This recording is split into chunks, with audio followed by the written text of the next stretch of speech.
പിതാവിൻ്റെയും പുത്രൻ്റെയും പരിശുദ്ധാത്മാവിൻ്റെയും നാമത്തിൽ ആമേൻ. എൻ്റെ പ്രിയപ്പെട്ടവരെ, ഇന്ന് നവംബർ 17 ഞായറാഴ്ചയാണ്, കർത്താവിൻ്റെ ദിവസം. അതായത് ഇന്ന് നമ്മൾ വിശ്വാസത്തിൻ്റെ വ്യത്യസ്തങ്ങളുടെ ഡിഗ്രീസാണ് ഇന്ന് കാണുന്നത്. മറിയത്തിൻ്റെ വിശ്വാസത്തിലാണ് മറിയം ദൈവമാതാവായി മാറുന്നത്. നമുക്കറിയാം, ഒരു പൈതൽ ദൈവപൈതലായി മാറുന്നത് വിശ്വാസത്തിൻ്റെ അടിസ്ഥാനത്തിലാണ്. You got the point? Clear? അപ്പോൾ നമുക്ക് പ്രത്യക്ഷ പ്രാർത്ഥനയിലേക്ക് വരാം.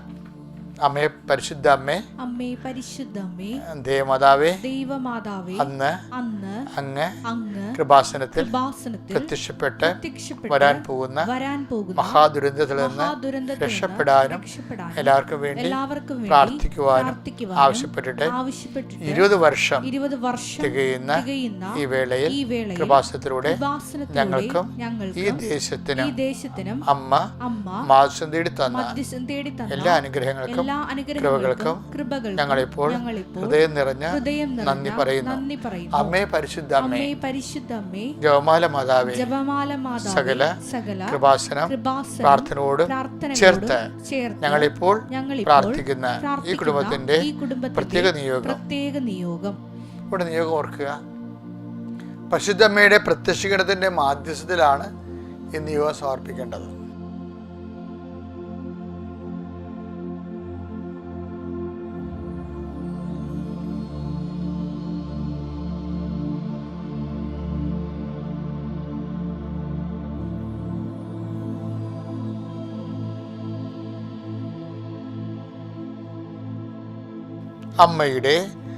പ്രത്യക്ഷീകരണത്തിന്റെ ഈ ദ്വാദശ വേളയിൽ ഞങ്ങൾക്ക് സാധിച്ചു തരുവാൻ കനിയണമേ. ആമേൻ. വിശ്വാസ പ്രമാണം. സർവശക്തനായ പിതാവും ആകാശത്തിന്റെയും ഭൂമിയുടെയും സൃഷ്ടാവുമായ ദൈവത്തിൽ ഞാൻ വിശ്വസിക്കുന്നു. അവിടുത്തെ ഏകപുത്രനും ഞങ്ങളുടെ കർത്താവുമായ ഈശോ മിശിഹായിലും ഞാൻ വിശ്വസിക്കുന്നു. ഈ പുത്രൻ പരിശുദ്ധാത്മാവിനാൽ ഗർഭസ്ഥനായി കന്യകാ മറിയത്തിൽ നിന്ന് പിറന്ന് പൊന്തിയോസ് പീലാത്തോസിന്റെ കാലത്ത് പീഡകൾ സഹിച്ച് കുരിശിൽ തറയ്ക്കപ്പെട്ട് മരിച്ച് അടക്കപ്പെട്ട് പാതാളങ്ങളിൽ ഇറങ്ങി മരിച്ചവരുടെ ഇടയിൽ നിന്ന് 3-ാം നാൾ ഉയർത്ത് സ്വർഗത്തിലേക്ക് എഴുന്നള്ളി സർവശക്തിയുള്ള പിതാവായ ദൈവത്തിന്റെ വലതുഭാഗത്തിരിക്കുന്നു. അവിടെ നിന്ന് ജീവിക്കുന്നവരെയും മരിച്ചവരെയും വിധിക്കുവാൻ വരുമെന്നും ഞാൻ വിശ്വസിക്കുന്നു. പരിശുദ്ധാത്മാവിലും ഞാൻ വിശ്വസിക്കുന്നു. വിശുദ്ധ കത്തോലിക്കാ സഭയിലും പുണ്യവാന്മാരുടെ ഐക്യത്തിലും പാപങ്ങളുടെ മോചനത്തിലും ശരീരത്തിന്റെ ഉയർപ്പിലും നിത്യമായ ജീവിതത്തിലും ഞാൻ വിശ്വസിക്കുന്നു. ആമേൻ. സ്വർഗ്ഗസ്ഥനായ ഞങ്ങളുടെ പിതാവേ, അങ്ങയുടെ നാമം പൂജിതമാകണമേ. അങ്ങയുടെ രാജ്യം വരണമേ. അങ്ങയുടെ തിരുമനസ് സ്വർഗത്തിലെ പോലെ ഭൂമിയിലും ആകണമേ. അന്നു വേണ്ടുന്ന ആഹാരം ഇന്ന് ഞങ്ങൾക്ക് തരണമേ. ഞങ്ങളോട് തെറ്റ് ചെയ്യുന്നവരോട് ഞങ്ങൾ ക്ഷമിക്കുന്നത് പോലെ ഞങ്ങളുടെ തെറ്റുകൾ ഞങ്ങളോടും ക്ഷമിക്കണമേ. ഞങ്ങളെ പ്രലോഭനത്തിൽ ഉൾപ്പെടുത്തരുതേ, തിന്മയിൽ ഞങ്ങൾ രക്ഷിക്കണമേ. ആമേൻ. നന്മ നിറഞ്ഞ മറിയമേ, സ്വസ്തി. കർത്താവ് അങ്ങയുടെ കൂടെ സ്ത്രീകളിൽ അങ്ങ് അനുഗ്രഹിക്കപ്പെട്ടവളാകുന്നു. അങ്ങയുടെ ഉദരത്തിൻ ഫലമായി ഈശോ അനുഗ്രഹിക്കപ്പെട്ടവനാകുന്നു. പരിശുദ്ധ മറിയമേ, തമ്പുരാന്റെ അമ്മേ, പാപികളായ ഞങ്ങൾക്ക് വേണ്ടി ഇപ്പോഴും ഞങ്ങളുടെ മരണസമയത്തും തമ്പുരാനോട് അപേക്ഷിക്കണമേ. ആമേൻ. പ്രിയമുള്ളവരെ, നമ്മൾ അവർ ഡെയിലി ബ്രെഡിലെ അതിൻ്റെ ക്രക്സായ പ്രാർത്ഥനയിലേക്ക് പ്രവേശിക്കുകയാണ്. ഈ പ്രാർത്ഥനയ്ക്ക് വേണ്ടിയാണ് നമ്മളിതെല്ലാം ചെയ്തത്. അപ്പോൾ നിങ്ങൾ ചെയ്യേണ്ടത്, ഈ പ്രത്യക്ഷീകരണ പ്രാർത്ഥന ചെല്ലുമ്പോഴേ ആ പ്രാർത്ഥനയുടെ സമയത്ത് മാത്രം ആ തിരി കത്തിച്ചാൽ മതി. പ്രാർത്ഥനയുടെ സമയത്ത് മാത്രം കത്തിച്ചാൽ മതി. അത് കഴിയുമ്പോൾ അച്ഛൻ്റെ അതായത് ഈ അഭിഷേക പ്രാർത്ഥന നിൽക്കുന്നവരെ കത്തിക്കണത്രേ ഉള്ളൂ. ഈ കുരിശിഷ്ടം താഴെ വെച്ചാൽ അപ്പത്തേനേക്ക് തിരി ഊതിയിട്ട് സന്ദേശം കേൾക്കാൻ തുടങ്ങാം. ഓക്കെ. എൻ്റെ കർത്താവിൻ്റെ ഉന്നതമായ നാമത്തിൽ, സഭയുടെ അധികാരത്തിൽ, കുരിശിൻ്റെ അടയാളത്തിൽ, ദൈവത്തിൻ്റെ ശക്തിയാൽ ഞാൻ മക്കളെ ആശീർവദിക്കുന്നു. കർത്താവേ, നിൻ്റെ വിശുദ്ധ പൗരോഹിത്യത്തെ നീ മഹത്വപ്പെടുത്തണമേ. കർത്താവേ, സഭയിലുള്ള സാന്നിധ്യം നീ പ്രകടമാക്കണമേ. കർത്താവേ, നിൻ്റെ മുഴുക്കടത്തെ അനുസ്മരിച്ചുകൊണ്ട് അടിയൻ പ്രാർത്ഥിക്കുന്നു. നിൻ്റെ തിരുവിലാവിലെ മുറിവിനെ അനുസ്മരിച്ചുകൊണ്ട് അടിയൻ പ്രാർത്ഥിക്കുന്നു. നിന്റെ കരചരണങ്ങളെ ആണിപ്പെടുത്തുകൾ ഓർത്തുകൊണ്ട് അടിയൻ പ്രാർത്ഥിക്കുന്നു. ഇപ്പോൾ പ്രാർത്ഥിക്കുന്ന എല്ലാ മക്കളുടെ മേലും നിന്റെ വലിയ വലത് കരം വെക്കണേ പ്രാർത്ഥിക്കുന്നു. എൻ്റെ എൻ്റെ കർത്താവേ, അങ്ങയുടെ മക്കൾ I will come with you wherever you go. നീ എവിടെ പോയാലും ഞാൻ നിൻ്റെ കൂടെ ഉണ്ടായിരിക്കും. ഞാൻ മുഖത്ത് നോക്കി നീ നടക്കേണ്ട വഴി നിന്നെ അഭ്യസിപ്പിക്കുക എന്നൊക്കെയാണല്ലോ യേശു കഴിഞ്ഞ ദിവസം അങ്ങ് പറഞ്ഞത്. അങ്ങയുടെ മക്കളുടെ ഇന്നത്തെ സഞ്ചാര പദങ്ങളെ മുഴുവനായി അങ്ങേക്ക് സമർപ്പിക്കണം. മുട്ടിന് നീര് വന്ന് കിടക്കുന്നവർ, ഇങ്ങനെ കിഡ്നിക്ക് അസുഖമുള്ളവർ, കരളിന് അസുഖമുള്ളവർ എല്ലാവരെയും കർത്താവേ നിൻ്റെ തിരുമുറുവാർന്ന വലത് കർത്താവ് സ്പർശിക്കണമേ. ഇപ്പം എൻ്റെ കാര്യം അച്ഛൻ പറഞ്ഞല്ലോ എന്ന് ഓർത്ത് സങ്കടപ്പെടുന്നവരാ, അവിടെ രോഗം എന്തു തന്നെയായാലും ഇപ്പോഴും കർത്താവിന് തിരുമുറുവാർന്ന വലതുകരം അവരെ സ്പർശിക്കട്ടെ. 38 വർഷം ഞാൻ അർപ്പിച്ച കൃപാനയുടെ യുവതിയ കൃപാസ്ഥാനത്താറെ ജീവനോടെ പ്രത്യക്ഷപ്പെട്ട പരിശുദ്ധ അമ്മയുടെ മാധ്യസ്ഥത്താൽ പിതാവിൻ്റെയും പുത്രൻ്റെയും പരിശുദ്ധാത്മാവിൻ്റെയും നാമത്തിൽ നിങ്ങളെ സൗഖ്യപ്പെടട്ടെ. കർത്താവേ, ഈ മക്കളുടെ ജീവിത വ്യാപാരങ്ങൾ, ജീവിത വിനിമയങ്ങൾ, സഞ്ചാര സന്ദർഭങ്ങൾ, അതുപോലെയുള്ള അവർ കണ്ടുമുട്ടുന്ന വ്യക്തികൾ, ചെയ്തു തരേണ്ട ഉത്തരവാദിത്തങ്ങൾ, കർത്താവേ അവർ കടപ്പെട്ടിരിക്കുന്ന കാര്യങ്ങൾ, അതിൽ അവരെ ഏൽപ്പിച്ചിരിക്കുന്ന സുപ്പീരിയേഴ്സ്, എല്ലാ വിഷയത്തിനും വരും ദൈവത്തിൻ്റെ കണ്ണ ചൊരിയട്ടെ. സന്യസ്തരിൽ, സമർപ്പിതരിൽ, വൈദികരിൽ ആരെല്ലാം കർത്താവ് ഈ പ്രാർത്ഥനകൾക്ക് പങ്കെടുത്ത് കൂടുന്നുവോ അവരെല്ലാം ഇന്നത്തെ ദിവസം അനുഭവിക്കുന്ന എല്ലാ വിഷയത്തിനും ദൈവികമായ തീരുമാനമുണ്ടാകുകയും അവരെ ദൈവം അനുഗ്രഹിക്കുകയും ദൈവത്തിൻ്റെ അടയാളങ്ങൾ അവിടുന്ന് കർത്താവ് അവരോടുകൂടെ സഹകരിക്കുകയും അടയാളങ്ങൾ കൊണ്ട് വചനം സ്ഥിരീകരിക്കുകയും ചെയ്യുന്ന വചനം അനുസ്മരിച്ചുകൊണ്ട് അടിയം പ്രാർത്ഥിക്കുന്നു. കർത്താവ് ഈ പ്രാർത്ഥനയിൽ പങ്കെടുക്കുന്നവർക്കെല്ലാം അടയാളങ്ങളുടെ സ്ഥിരീകരണം നൽകണമേ. അമ്മയുടെ പ്രത്യക്ഷീകരണത്തിൻ്റെ അടയാളമാണല്ലോ കൃപാസനത്തിൽ നടക്കുന്ന എല്ലാ അത്ഭുതങ്ങളും. യേശുക്രിസ്തു ഉന്നതമായ നാമത്തിൽ നിങ്ങളുടെ ഈ കാലത്ത് കർത്താവ് നിങ്ങളെ സന്ദർശിക്കട്ടെ എന്ന് പ്രാർത്ഥിക്കുന്നു. പിതാവിൻ്റെയും പുത്രൻ്റെയും പരിശുദ്ധാത്മാവിൻ്റെയും നാമത്തിൽ. കുരിശ് വെച്ച് കഴിഞ്ഞാൽ ഇനി തിരുവൂതി വെക്കാവേ. പ്രത്യക്ഷ പ്രാർത്ഥനയുടെ നമ്മൾ ഇന്ന് വായിക്കാൻ പോകുന്ന വചനങ്ങൾ വിശുദ്ധ ലൂക്കായുടെ സുവിശേഷം 1-ാം അധ്യായം 18 മുതൽ 19 വരെയുള്ള തിരുവചനങ്ങളാണ്. സക്കറിയ ദൂതനോട് ചോദിച്ചു, ഞാൻ ഇത് എങ്ങനെ അറിയും? ഞാൻ വൃദ്ധനാണ്, എൻ്റെ ഭാര്യ പ്രായം കവിഞ്ഞവളുമാണ്. ദൂതൻ മറുപടി പറഞ്ഞു, ഞാൻ ദൈവസന്നിധിയിൽ നിൽക്കുന്ന ഗബ്രിയേൽ ആണ്.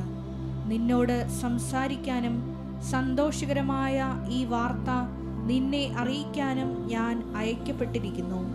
20 യഥാകാലം പൂർത്തിയാകേണ്ട ഇവിടെയാണ് സക്കറിയ പണി മേടിക്കണത്. എന്താ പ്രശ്നം? സക്കറിയയുടെ എന്താ ദൂതൻ പറഞ്ഞത്? ദൂതൻ മറുപടി പറഞ്ഞു, ഞാൻ ദൈവസന്നിധിയിൽ നിൽക്കുന്ന ഗബ്രിയേലാണ്. അല്ല, സക്കറിയയുടെ ദൈവം എന്താ പറഞ്ഞത്? അതായത് നിന്റെ പ്രാർത്ഥന കേട്ടിരിക്കുന്നു. ദൂതൻ അവനോട് പറഞ്ഞു, സക്കറിയ ഭയപ്പെടേണ്ട, നിന്റെ പ്രാർത്ഥന കേട്ടിരിക്കുന്നു. നിന്റെ ഭാര്യ എലിസബത്തിൽ നിനക്ക് ഒരു പുത്രൻ ജനിക്കും. നീ അവന് യോഹന്നാൻ എന്ന് പേരിടണം. ലൂക്ക 1:13. ലൂക്ക 1:13 ഈ മംഗളവാർത്ത, സക്കറിയായുടെ മംഗളവാർത്ത നടക്കുന്നത്. പക്ഷെ സക്കറിയായുടെ വിശ്വാസം ഈ ദൈവത്തിൻ്റെ വാഗ്ദാനം സ്വീകരിക്കാൻ വേണ്ടി പോകുന്നതല്ല. കാര്യം അദ്ദേഹത്തിന്റെ റെസ്പോൺസ് മനസ്സിലാകുന്നത്. വായിച്ചത് സക്കറിയ ദൂതനോട് ചോദിച്ചു, ഞാൻ ഇത് എങ്ങനെ അറിയും? ഞാൻ വൃദ്ധനാണ്, എൻ്റെ ഭാര്യ പ്രായം കവിഞ്ഞവളുമാണ്. അപ്പൊ ഈ വാഗ്ദാനം സക്കറിയ സ്വീകരിക്കുന്നുണ്ട്, കേൾക്കുന്നുണ്ട്. പക്ഷേ വാഗ്ദാനത്തിൽ പുള്ളിക്ക് ഡൗട്ടുണ്ട്. കാര്യം എന്താ വെച്ചാൽ ഭൗതിക സാഹചര്യങ്ങൾ പ്രതികൂലമാണ്. അതുകൊണ്ടാണ് ഭാര്യ അങ്ങനെ വളരാൻ ചെയ്യുന്ന ആൾ, ഭാര്യയും പ്രായം കഴിഞ്ഞ ആളാണ്. അപ്പോൾ അത് ഭൗതിക സാഹചര്യങ്ങൾ ദൈവത്തിൻ്റെ വാഗ്ദാനം പ്രാപിക്കുന്നതിന് വേണ്ടി റീസണബിളായിട്ട് സിങ്ക് ആകുന്നില്ല, കൺകറൻസ് ആകുന്നില്ല. അപ്പോൾ സക്കറിയ ഒരു ബുദ്ധിജീവിയാണ് ശരിക്കും പറഞ്ഞത്, പാവപ്പെട്ടവൻ. അടുത്ത വായിച്ചേ. ദൂതൻ മറുപടി എവിടെയാ പ്രശ്നം വേണ്ടത്? ദൈവവചനത്തിനോട് അഭ്യാസം കാണിക്കരുത്. ഒത്തിരി റീസൺ കയറ്റി വിട്ടുള്ള കുഴപ്പം എന്താണ്? ദൂതൻ മറുപടി പറഞ്ഞു, ഞാൻ ദൈവസന്നിധിയിൽ നിൽക്കുന്ന ഗബ്രിയേലാണ്. ഇയാൾ എന്താ പറഞ്ഞ? ഞാൻ വൃദ്ധനാണെന്ന് പറഞ്ഞു. അതിന്റെ മറുപടി കേട്ടില്ലേ? എന്താണ്? ഞാൻ ദൈവസന്നിധി നിൽക്കുന്ന ഗബ്രിയേലാണ്. നിന്നോട് സംസാരിക്കാനും സന്തോഷകരമായ ഈ വാർത്ത നിന്നെ അറിയിക്കാനും ഞാൻ അയക്കപ്പെട്ടിരിക്കുന്നു. യഥാകാലം, ഇവിടെ പ്രശ്നം, യഥാകാലം പൂർത്തിയാകേണ്ട എന്റെ വചനം അവിശ്വസിച്ചതുകൊണ്ട് നീ മൂകനായി തീരും. ഇപ്പൊ ആരുടെ വചനമാണിത്? ദൈവത്തിൻ്റെ വചനമാണ്. പക്ഷെ മാലാഖ പറഞ്ഞത് എന്താണ്? എൻ്റെ വചനം എന്നാണ് പറയണത്. അപ്പോൾ യോഹന്നാൻ എഴുതിയ വചനമായാലും ആരുടെ വചനമാണത്? ദൈവത്തിൻ്റെ വചനമാണത്. ഇവരെല്ലാം മീഡിയമാണ് ശരിക്കും പറഞ്ഞാൽ. അപ്പം യഥാകാലം നടത്തിയ ദൈവത്തിൻ്റെ വചനം അനുസ്മരിച്ച് നമുക്കൊരു അനുഗ്രഹം കിട്ടണമെങ്കിൽ ആദ്യം വേണ്ടത് അതിനോട് വചനമെല്ലാം വാഗ്ദാനമല്ലേ, വാഗ്ദാനം വിശ്വസിക്കാൻ കഴിഞ്ഞാൽ മാത്രമേ അനുഗ്രഹം നമുക്ക് ഡ്രോ ചെയ്യാൻ പറ്റത്തുള്ളൂ. അപ്പം നിങ്ങളെപ്പോഴും പ്രാർത്ഥിക്കുമ്പോഴൊക്കെ എന്ത് ചെയ്യണമെന്ന് പറയുക, ജപമാലയിൽ പ്രാർത്ഥിക്കുമ്പോഴൊക്കെ നിങ്ങൾ ചെയ്യുന്ന കർത്താവ് നിൻ്റെ വാഗ്ദാനങ്ങൾ വിശ്വസിക്കാനും ഇപ്പം ചോദിക്കും നിങ്ങൾക്ക് ലഭിക്കും എന്ന് പറഞ്ഞു കഴിഞ്ഞാൽ ദൈവത്തിന് അത് നിനക്ക് അനുകൂലമാണെങ്കിൽ, ഭാവിയിൽ ഗുണമുണ്ട്, നിത്യജീവൻ ഉറപ്പാണെങ്കിൽ ദൈവം സഹായിക്കും. അതറിയണമെങ്കിലേ ഈ സക്കറിയയോട് പറഞ്ഞ അതേ കാര്യങ്ങൾ തന്നെയാണ് ഈ മറിയത്തോടും പറയണത്. അമ്മയോട് പറയണത് എന്താണ്? അത് നിങ്ങൾ അതെടുത്തേ, അതായത് ലൂക്ക 1:34. മറിയം ദൂതനോട് പറഞ്ഞു, മറിയം ദൂതനോട് പറഞ്ഞു, ഇതെങ്ങനെ സംഭവിക്കും? ഞാൻ പുരുഷനെ അറിയുന്നില്ലല്ലോ. അപ്പൊ ഈ സക്കറിയായും പറഞ്ഞത് അത് തന്നെയാണ്. ഞാൻ ഇതെങ്ങനെ സംഭവിക്കും? എൻ്റെ ഭാര്യ വയോവൃദ്ധയാണ്, ഞാനും പ്രായം കവിഞ്ഞ ആളാണെന്ന് പറഞ്ഞു. അമ്മയും അത് തന്നെ പറഞ്ഞിരിക്കുന്നത്, ഇതെങ്ങനെ സംഭവിക്കും? ഞാൻ പുരുഷനെ അറിയുന്നില്ലല്ലോ. അപ്പം അവിടുത്തെ വിഷയം. പക്ഷേ ദൈവം എന്ത് ചെയ്യാണ്? മറിയത്തിൻ്റെ വിശ്വാസം ദൈവം കറക്റ്റ് ഇത് എക്സ്പ്ലെയിൻ ചെയ്തു. സക്കറിയയോട് എക്സ്പ്ലെയിൻ ചെയ്ത പോലെ മറിയത്തിനോട് എക്സ്പ്ലെയിൻ ചെയ്യും. എന്താണ്? പരിശുദ്ധാത്മാവ് നിൻ്റെ മേൽ വരും എന്നാണ് പറയണത്. എന്താണ്? അത്തിൻ്റെ ശക്തി നിന്നെ പ്രവർത്തിക്കുമെന്ന് പറയുമ്പോൾ മറിയം എന്താ സക്കറിയനെ പോലെ ഉണ്ടായിരിക്കുകയല്ലേ ചെയ്യണത്. മറിയം എടുത്തു ചാടി മറുപടി ഉടനെ പറയും. എന്താണ്? ഇതാ കർത്താവിൻ്റെ ദാസി. ഇത് അയാൾ അങ്ങനെ പറയേണ്ടതായിരുന്നു സക്കറിയ. അയ്യോ സോറി, തെറ്റിപ്പോയി, ഇതാ കർത്താവിൻ്റെ ദാസൻ എന്ന് പറയേണ്ടതായിരുന്നു. പക്ഷെ അത് പറഞ്ഞില്ല. പക്ഷെ അമ്മ പറഞ്ഞു, ഇതാ കർത്താവിൻ്റെ ദാസി. എന്തൊരു വർത്തമാനമാണ്! അങ്ങേ വചനം പോലെ എന്നിൽ നിറവേറട്ടെ. ഈ ഒരൊറ്റ വാക്കിലാണ് മറിയത്തിൻ്റെ ഫെയ്ത്ത് ഞാൻ പറഞ്ഞ പോലെ 3 ഫേസ് ആണെന്ന് പറയണത്. സക്രിയക്കും ഫെയ്ത്ത് ഇല്ലെന്നല്ല, അങ്ങനെ ഇല്ലെങ്കിൽ അങ്ങനെ പുരോഹിതനാകത്തിലല്ല, ഇല്ലെങ്കിൽ ഹോളീസിൽ അങ്ങ് കയറി ശുശ്രൂഷ ചെയ്യത്തില്ലല്ല. അപ്പോൾ അത് ഫെയ്ത്തുണ്ട്, പക്ഷെ ഹെവി ഡ്യൂട്ടി ചെയ്യാൻ അത് പുള്ളി ചെയ്യത്തില്ല. അതാണ് പ്രശ്നം. അപ്പം എന്താണ് എങ്ങനെ ചെയ്യണമെന്ന് വെച്ച് കഴിഞ്ഞാൽ അത് എലിസബത്ത് അതിനെക്കുറിച്ച് പറയുന്നുണ്ട്. എലിസബത്ത് എന്താ പറയണത്? 1:45 വായിച്ചേ. ലൂക്ക 1:45. കർത്താവ് അരുളി ചെയ്ത കാര്യങ്ങൾ, അതാണ് സംഭവം. കണ്ടോ, ഇതാണ് കർത്താവ് അരുളി ചെയ്ത കാര്യങ്ങൾ നിറവേറുമെന്ന് വിശ്വസിച്ചവൾ ഭാഗ്യവതി. അപ്പം അതിൻ്റെ മുന്നും പിന്നും നോക്കിയില്ല, അവിടെ റീസൺ ഉപയോഗിച്ചില്ല. വിശ്വാസത്തിലേക്ക് പറയുമ്പോൾ ഒന്ന് ചിന്തിച്ച് പറഞ്ഞു കഴിഞ്ഞാൽ പണി പിടിക്കും. പെട്ടെന്നാണ് മറിയം പറയണത്, behold the hand made of the Lord. ഇനി കല്ലറിയട്ടെ, ആൾക്കാർ കൊല്ലണ്ടിരിക്കുന്ന പ്രശ്നമില്ല, ഞാൻ ദൈവത്തിൻ്റെ വചനം നിറവേറ്റും എന്ന് പറയുമ്പോൾ ഇവരുടെ ഈടുവെപ്പ് വല്ലാത്തൊരു ഈടുവെപ്പാവും. അതുകൊണ്ട് തന്നെ മക്കളെ, ഹെവി ഡ്യൂട്ടി നമുക്ക് മനസ്സിലാകാത്ത ചില കാര്യങ്ങൾ ജീവിതത്തിൽ വരുമ്പോൾ ആൾക്കാരിങ്ങനെ പല ദൈവത്തെ അറിയാത്തവർ എന്തെല്ലാം തോന്നിവാസങ്ങൾ പറയും. നമുക്ക് ആന്തരികമായ പരിശുദ്ധ നൽകിയ ബോധ്യം ഈ കൃപാസനം തുടങ്ങിയപ്പോൾ എന്തെല്ലാം പ്രശ്നങ്ങളാണ് ഇവിടെ ഉണ്ടായത്. ഞാൻ 37, ഞാൻ കുഞ്ഞച്ഛനാണെന്ന് 92 അച്ഛനായിട്ട് 4-5 കൊല്ലമായി. അപ്പോൾ കൃപാസനമെന്ന് അമ്മ പറഞ്ഞപ്പോൾ എനിക്ക് അതിൻ്റെ അകത്ത് ഉടമ്പടിയുണ്ടോ വാഗ്ദാന പേടകമുണ്ടോ ഒന്നും അറിയത്തില്ല. അതിനെത്രയോ വർഷം കഴിഞ്ഞാൽ അതൊക്കെ വെളിപ്പെടുത്തിയത്. പക്ഷേ അതിനുശേഷം ഞാനത് ഒരു ലീപ്പ് ചെയ്യാനാണ്. ഉടുപ്പും മാറ്റി ഉടനെ കളറൊക്കെ മാറ്റി. എനിക്ക് പക്ഷേ മിഷണറി ആയിട്ടാണ് കർത്താവിനെ അഭിഷേകം ചെയ്തത്. രൂപതേ ജീവിക്കുന്ന മിഷണറി, അതാണ് കർത്താവ് ഉദ്ദേശിച്ചത്. അപ്പം ആദ്യത്തെ ഒരു വിളി വന്നപ്പോൾ ഞാൻ അതിനെ റെസ്പോണ്ട് ചെയ്ത് കുറച്ച് പ്രശ്നങ്ങളുണ്ടായി. നമ്മൾ ദൈവത്തിൻ്റെ നാമത്തിൽ അത് ഏറ്റെടുത്ത്. ഞാൻ പറയണത് അങ്ങനെയാണ് വിശ്വാസം 3 ഫേസിലേക്ക് വരണത്. അപ്പം നിങ്ങൾ ഓർക്കുക, ഒരു ഹെവി ഡ്യൂട്ടിയൊക്കെ തന്നു കഴിഞ്ഞാൽ അതിൻ്റെ അർത്ഥം വിശ്വാസം 3 ഫേസ് ആകാനാണ് ദൈവം ഉദ്ദേശിക്കണമെന്ന് വിചാരിച്ചോ. അപ്പം നീ പ്രഗ്നൻ്റ്, നിൻ്റെ കുഞ്ഞ് മരിച്ചു, വീണ്ടും പ്രഗ്നൻ്റ്, പിന്നെയും കുഞ്ഞ് മരിച്ചു, അപ്പോൾ ഹെവി ഡ്യൂട്ടി ആയില്ലേ. അപ്പോൾ ഇനി കൊല്ലാൻ വേണ്ടിയാണ് ഇനി കുഞ്ഞിനെ ജനിപ്പിക്കണേ, ആവശ്യമില്ലാത്ത പണിയാണ്, നിർത്തിയേക്കാന്നൊക്കെ നമ്മൾ വിചാരിക്കും. പക്ഷേ നിങ്ങൾ വീണ്ടും ദൈവത്തിൽ ആശ്രയിക്കുകയാണെന്നുണ്ടെങ്കിൽ ഇതുപോലെയാണ് ഓരോ കച്ചവടം പരാജയപ്പെട്ടു. അപ്പോൾ നിങ്ങൾ ഓർത്തോ ഇനി ഇത് പോയിട്ട് കാര്യമില്ല എന്ന് പറയും. അല്ലെങ്കിൽ ഒരു പരീക്ഷ പരാജയപ്പെട്ടു, ഇനി എഴുതണ്ടെന്ന് പറയും. പക്ഷേ അത് നീ വീണ്ടും ദൈവത്തിൽ ആശ്രയിച്ചിട്ട് നീ സാക്ഷ്യം കേട്ടില്ലേ കൃപാസനത്തിലെ. ഞാൻ അവസാനിപ്പിക്കുകയാണ്.